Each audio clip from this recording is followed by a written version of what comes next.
It was supposed to be a peaceful ride. A line of motorcycles cruised along Highway 95 near the Hoover Dam, engines rumbling, flags flying. Just another sunny Sunday in Nevada. But then, without warning, chaos. Gunfire cracked through the air. Bikers dropped to the pavement. Others swerved for cover. Cars skidded. People screamed. In a matter of seconds, the highway turned into a battleground. The attackers weren't strangers. They were fellow bikers, riding just feet away. And this wasn't random, this was a message. What started weeks earlier as a deadly night inside a small bar in Southern California had now exploded into violence on an open desert highway. A bar fight turned murder. Now, a public ambush in broad daylight. One man had already lost his life. Now, 6 more were bleeding out on the side of the road. Law enforcement would call it gang retaliation. Prosecutors said it was planned. The clubs involved called it something else entirely. But the question still remains, how did a bar shooting in San Bernardino spark a military-style ambush nearly 200 miles away in Nevada? And more importantly, who pulled the trigger and why? This is the real story behind the shooting that reignited an outlaw war and the revenge ride that turned deadly. Stay with us. Setting the scene. To understand how this all started, you have to go back, way back. The Hells Angels weren't just some random motorcycle group. They were founded in 1948, right in San Bernardino, California. What began as a small post-war riding club quickly grew into a national and later international network. Over the decades, they built a reputation for loyalty, toughness, and violence. They wear their colors like armor, and once you're in for life. Not far behind came the Vagos Motorcycle Club. They showed up in the mid-1960s, also born in San Bernardino. The Vagos grew fast, spreading across the West and deep into Nevada. Dressed in green with their signature Norse god mascot, they prided themselves on being just as fierce, just as committed, and in the eyes of many, just as dangerous. It was only a matter of time before the two would clash. Both clubs claimed deep roots in the same territory. And in the outlaw biker world, territory is everything. It's more than just cities or states. It's about respect, control, and dominance. You'll often see bikers wearing patches on the back of their jackets. The top and bottom rockers name their club and the region they claim. That bottom rocker? That's where the problems usually start, because when two clubs claim the same place, it turns personal, fast. That's exactly what happened between the Hells Angels and the Vagos. Their rivalry isn't new. These two have a long, bitter history. Fights at bars, run-ins at biker rallies, and sometimes even bloodshed in the streets. From California to Arizona and across Nevada, they've run into each other more times than either side would admit. Each meeting carries the risk of violence. Even a stare down in public can end with a trip to the hospital, or worse. And in places like Las Vegas and Henderson, where both groups are active today, tensions don't cool off. If anything, they're always simmering, waiting for the next spark. That spark came on April 23rd, inside a bar in San Bernardino. One man was shot dead, others were wounded. The target? A patch member of the Hells Angels. And when a club member gets taken out like that, there's usually one response: retaliation. But few expected how fast, or how brutal, it would come. By the time police figured out what was really going on, bullets were already flying down a Nevada highway, and the war between these two rivals had found its next battlefield. The San Bernardino Lounge shooting, April 23rd, 2022. It was a Saturday night at the Marquis Lounge in San Bernardino, California. Inside, the vibe was what you'd expect from a local dive bar. Dim lights, loud rock music, drinks flowing, and a live metal band on stage. The place was packed, regulars mixed with out-of-towners, and the energy felt raw but controlled. But just before midnight, everything changed. Gunshots ripped through the room. Panic spread fast. People hit the floor. Others rushed for the exits. Within seconds, 5 men were shot. One of them wouldn't survive. That man was James Vincent Dixon, just 32 years old. He was a known member of the Hells Angels. He wasn't armed. He wasn't causing trouble, according to several witnesses. But someone targeted him, and did it fast. When the shooting stopped, Dixon lay dying on the barroom floor. 4 others were wounded, 2 critically. One of them was a member of the band playing that night, struck in the chaos. Police responded quickly.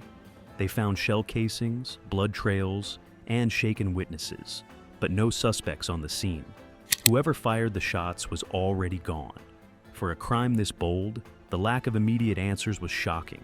Surveillance footage gave investigators some clues. There were signs that multiple shooters may have been involved. It also appeared the gunman had scoped the place before walking in, suggesting this wasn't random. It looked like a hit. The victims were all men, and not all of them were Hell's Angels. But Dixon? He was the only one who died. That detail made headlines, and triggered alarms in the biker world. Police never officially announced a motive, and as of weeks later, no arrests had been made. But among outlaw motorcycle clubs, nobody needed to be told what this meant. It was personal. Dixon wasn't just any biker. He was patched into the Hells Angels, one of the most feared and respected clubs in the world. In that world, an attack on a member is an attack on the whole club. And a killing like this, in public, inside a local bar, on their home turf in San Bernardino, that doesn't get overlooked. The word spread quickly through biker circles. Rumors flew. Some said the Vagos were behind it. Others claimed it might have been an internal conflict gone wrong. But no matter who pulled the trigger, one thing was clear. Someone had taken out a Hell's Angel. And that meant payback was coming. Still, it wasn't clear when or how. In most gang-related killings, there's a quiet period, a few weeks or even months, before any response. People lay low. They don't want heat. They don't want cops sniffing around. But in this case, the tension didn't cool off. In fact, it was heating up fast. The Angels were mourning. The Vagos were watching their backs, and law enforcement knew something was brewing. Behind the scenes, biker clubs across California and Nevada were shifting. Rides were canceled. Clubhouses closed their doors. And in some places, members started carrying extra protection. Then came Memorial Day weekend. Just 5 weeks after the shooting at the Marquee Lounge, another group ride was forming, this time hundreds of miles away, near Las Vegas. On the surface, it looked like just another Sunday ride, but the streets were anything but calm, because while the public was getting ready to honor veterans, two rival clubs were preparing for war, and it was about to play out on a Nevada freeway. Memorial Day Weekend Ride. Memorial Day Weekend, 2022. Across the country, people were gathering for parades, backyard barbecues, and tribute rides. In Nevada, one ride in particular stood out. It was a traditional veterans event, organized by local bikers, including members of the Vagos Motorcycle Club. The plan was to honor fallen soldiers with a flag run that would pass through Boulder City, just outside of Las Vegas, and finish near the Southern Nevada Veterans Memorial Cemetery. It was supposed to be peaceful, respectful, the kind of event where rivalries are usually set aside. But this time, something felt off. Members of the Hells Angels, who weren't part of the planned ride, started showing up along the route. They weren't riding in formation. They weren't waving flags. According to several witnesses, they weren't there for the cause. They were watching and waiting. At one point, a few angels approached the cemetery grounds, just as the Vagos were wrapping up a tribute.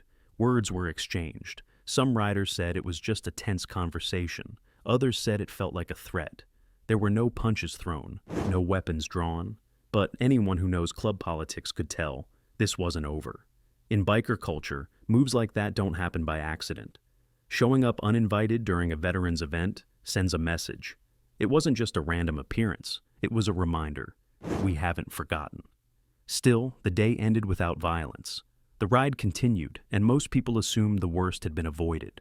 But just a few hours later, as the sun beat down on the Nevada desert and the pack of Vagos riders made their way north on US Route 95, trouble finally arrived. A black Cadillac sedan and a silver Harley pulled up alongside the group. Inside the car and riding close behind were 3 members of the Hells Angels, one of them a chapter president, and within seconds, the quiet road turned violent. What had started as a simple tribute ride to honor American soldiers was about to turn into a full-blown ambush. No more words, no more warnings, just the roar of engines and the sound of gunfire. Ambush on US 95. It happened just before noon, Sunday, May 29th, 2022. The sun was high, the air was dry. A long column of motorcycles cruised north on US Route 95, just outside Henderson, Nevada. They'd left Boulder City less than an hour earlier after the Memorial Day tribute ride. It was supposed to be smooth sailing from there, but somewhere near mile marker 43, a silver Harley-Davidson and a black Cadillac CTS suddenly pulled up beside them, not behind them, not ahead, right alongside. Inside the car were two men. The Harley rider followed tightly behind. What happened next took less than 30 seconds. Gunfire. The men in the Cadillac opened fire through the passenger side window. At the same time, the Harley rider, also armed, joined in. Multiple rounds were fired in rapid bursts, echoing across the open highway. At least 15 shots tore through the pack of Vagos riders. Panic set in instantly. Bikes swerved. Some skidded onto the shoulder. One rider dropped his bike trying to dodge bullets. Others sped ahead to escape the kill zone.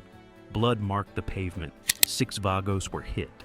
Some in the chest, some in the legs, one through the back. A 7th victim, reportedly affiliated with the Hells Angels, was also wounded, possibly by friendly fire. The scene was chaos. One of the bullets even struck a parked vehicle in a nearby church parking lot, missing civilians by pure luck. Miraculously, no one was killed, but several of the wounded needed emergency surgery. Calls flooded into 911 from passing drivers and nearby residents. Some thought it was a road rage incident. Others assumed it was gang-related. Police arrived quickly, locking down the highway, and within hours, the suspects were in custody. All 3 were Hells Angels. Richard Davries, 66 years old, president of the Las Vegas chapter. Stephen Allo, age 46, a known prospect. Russell Smith, just 26, also listed as a prospect. They were pulled over not far from the scene, allegedly still carrying weapons. According to police reports, their movements had already drawn attention during the earlier ceremony in Boulder City. Within days, prosecutors filed 36 felony charges against the trio, everything from conspiracy to commit murder to attempted murder, battery with a deadly weapon, and discharging a firearm into an occupied vehicle or structure. Their bail was set at $380,000 each, though prosecutors originally requested $1 million per defendant, arguing the attack was not spontaneous, but calculated. And here's where it got more serious. In court, prosecutors stated clearly, this wasn't just a shooting. They called it retaliation, a direct response to the killing of James Dixon 5 weeks earlier in San Bernardino. They believed the Hells Angels had tracked the Vagos ride, waited for the right moment, and executed a coordinated ambush on public roads, all while dozens of riders and innocent drivers were caught in the middle. The Vagos riders who survived told the same story. They never saw it coming. No warning, no argument, just bullets. One member who took the stand later said, "It was cowardly. I was just trying to make it home." But for investigators, the motive seemed clear. Someone killed a Hells Angel in California, and now someone had to pay. The war between these two clubs, already decades deep, had found new fuel, and the Nevada desert was its latest battlefield. Legal proceedings and motives. In the days following the highway ambush, the story gripped headlines across Nevada and California, but the real fight was just beginning, this time in court. The 3 men arrested after the US 95 shooting were quickly charged with dozens of felonies. The lead defendant, Richard Davries, was the president of the Hells Angels Las Vegas chapter. He was no street-level rider. He was a leader, one who prosecutors said orchestrated the attack. The other 2 men, both younger and labeled as prospects, were considered part of the club's support system. Together, all 3 were accused of launching a coordinated assault that could have easily turned deadly. At their arraignment, prosecutors made their stance clear. This wasn't a spontaneous act of violence.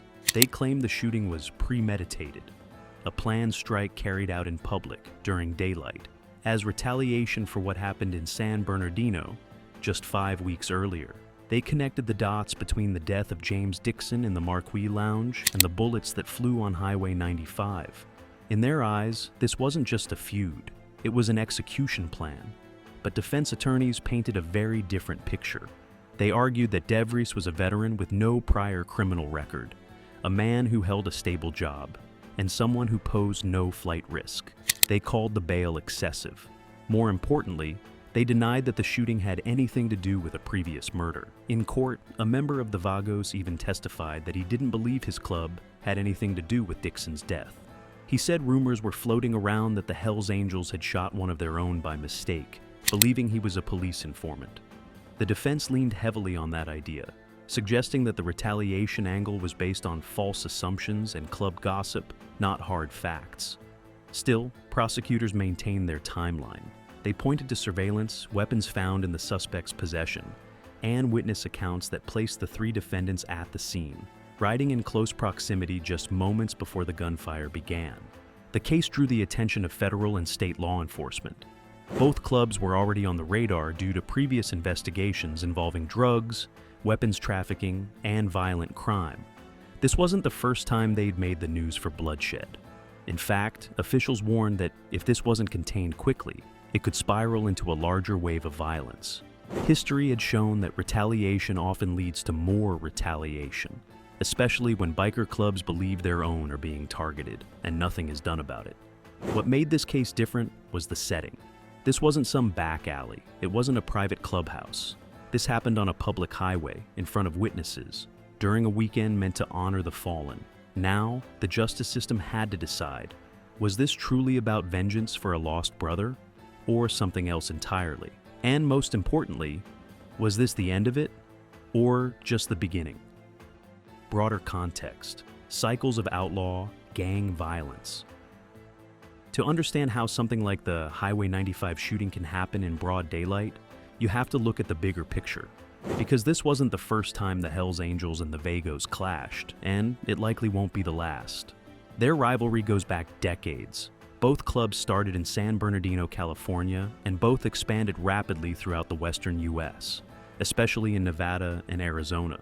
As their territories grew, so did the tension. In outlaw biker culture, wearing a patch isn't just about riding motorcycles. It's about identity, power, and territory. And when two major clubs claim the same ground, conflict is almost guaranteed. Over the years, the violence between them has erupted in bursts, sometimes quietly, sometimes explosively. One of the most well-known examples happened in 2002 in Laughlin, Nevada. During a major motorcycle rally known as the Laughlin River Run, members of the Hells Angels and Mongols got into a deadly brawl inside a casino. By the end of it, 3 men were dead, dozens were injured, and the hotel lobby was soaked in blood. The Vagos weren't directly involved in that fight, but the event showed how quickly things can spiral when rival clubs cross paths in the wrong setting. With the Hells Angels and Vagos, similar tensions have built up in cities like Reno, Las Vegas, and even smaller towns along the highways. They've fought over clubhouses, territory lines, and who gets to wear certain patches in which counties. Sometimes the violence is hidden. Fistfights in parking lots, threats behind closed doors. Other times, it spills out into public, like it did on that highway in Henderson. Law enforcement officials have warned for years that these conflicts are more than personal grudges. They're often tied to larger operations. Both clubs have been investigated for drug trafficking, illegal firearms, and organized crime across multiple states. That makes every violent incident a potential spark for larger crackdowns. But what really fuels this cycle is pride. Outlaw motorcycle clubs operate under a strict code of loyalty and retaliation.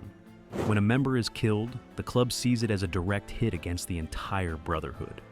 If the shooter isn't caught, or if they think the system won't deliver justice, they often take matters into their own hands. That's how feuds grow. One punch leads to a stabbing. One stabbing leads to a shooting. And before long, you have a war. That's what prosecutors feared in the aftermath of the Nevada ambush. Not just one shooting, but a wave of attacks and counterattacks that could stretch across state lines. And history says it's not just possible, it's happened before. The only question is whether this cycle can be broken before more lives are lost. Retrospective analysis. Looking back on it all, the barroom shooting, the highway ambush, the courtroom battles, one question still hangs in the air. What did any of it really accomplish? One man was killed in San Bernardino. 7 more were injured in Henderson. 3 bikers now face decades in prison. And still, no one has been held accountable for the original killing. The person or people who pulled the trigger inside that California bar walked away and haven't faced charges, at least not publicly. So, what was the point?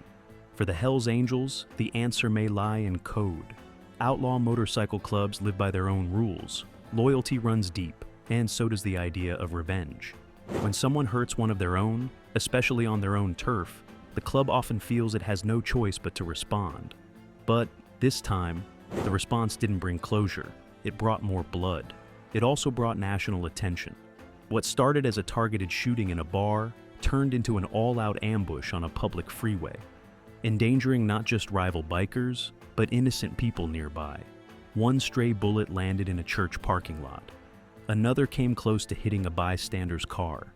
It could have easily turned into a mass casualty scene. And when the suspects were caught, the headlines didn't paint them as heroes standing up for their fallen brother. They were described as gang members, armed, dangerous, and reckless. For clubs that care deeply about respect and image, that kind of exposure isn't just unwanted, it's damaging.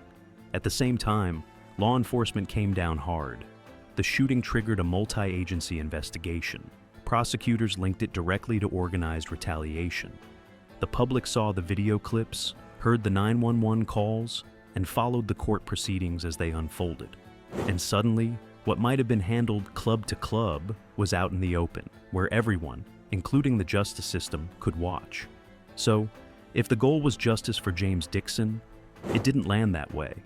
Instead of answers, it created more questions. Why did no one get charged for the San Bernardino shooting? Did the Hells Angels act on false information? Were the Vagos even involved? Or did someone else light the fuse? Those questions remain open, and depending on who you ask, you'll get very different answers. In club culture, truth is often shaped by loyalty. Facts are filtered through reputation. And revenge doesn't always require certainty. It just needs suspicion. That's why the cycle keeps repeating. Because once violence is answered with violence, it becomes nearly impossible to walk away without looking weak, or worse, disloyal. And that's the real danger, not just in what's happened, but in what could happen next. Conclusion. What began as one man's murder in a California bar ended in a blaze of bullets on a Nevada freeway.